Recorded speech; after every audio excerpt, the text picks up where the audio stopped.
দাবিতে গত সোমবার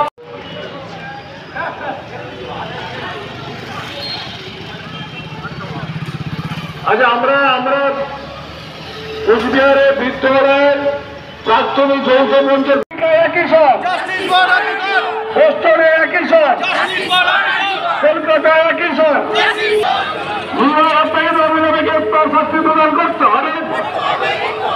হত্যাকাণ্ড চলে গেল নিয়ে তোর বাহানা মানছি না, মানব না। তাই we demand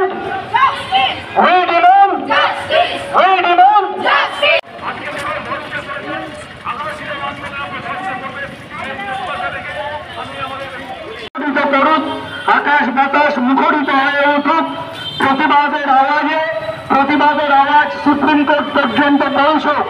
আমরা আর 5 মিনিট আমাদের এই কর্মসূচি চালিয়ে যাব।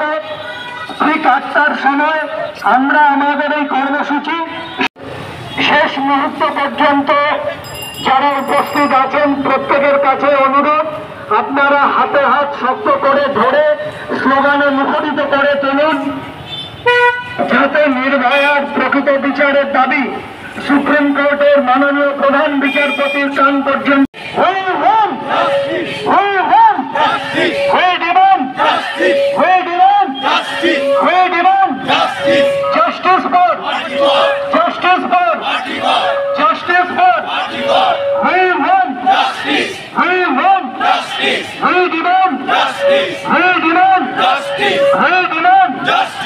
নির্ভয়া হত্যাকাণ্ডের বিচার নিয়ে আমরা আজকে মানববন্ধন যতদিন পর্যন্ত নির্ভয়ের বিচার না হবে আমরা ততদিন পর্যন্ত আজকে আমরা মানববন্ধন করছি। এরপরে আরও আমরা নিজেরা বসে নিয়ে আবার ঠিক করবো পরবর্তীতে আমরা কি প্রোগ্রাম নিব। এটা হচ্ছে ততক্ষণ পর্যন্ত বিচার না আসবে ততক্ষণ পর্যন্ত আমাদের এই সমস্ত কর্মসূচিগুলো চলতেই থাকবে। আপনার নাম? আমার নাম অরুণ ঘোষ। আমি যৌথ বিদ্যালয় প্রাক্তনী যৌথ মঞ্চের যুগ্ম সম্পাদক।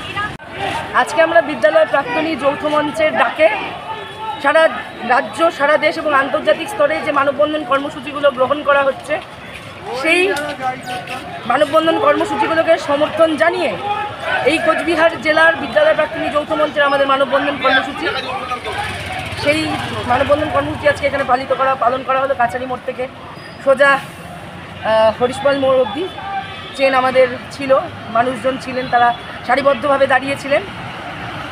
আপনার নাম? স্বরূপা সরকার। কি দায়িত্বে আছে? আমি বিদ্যালয়ের প্রাক্তনী যৌথ মঞ্চের একজন কর্মী।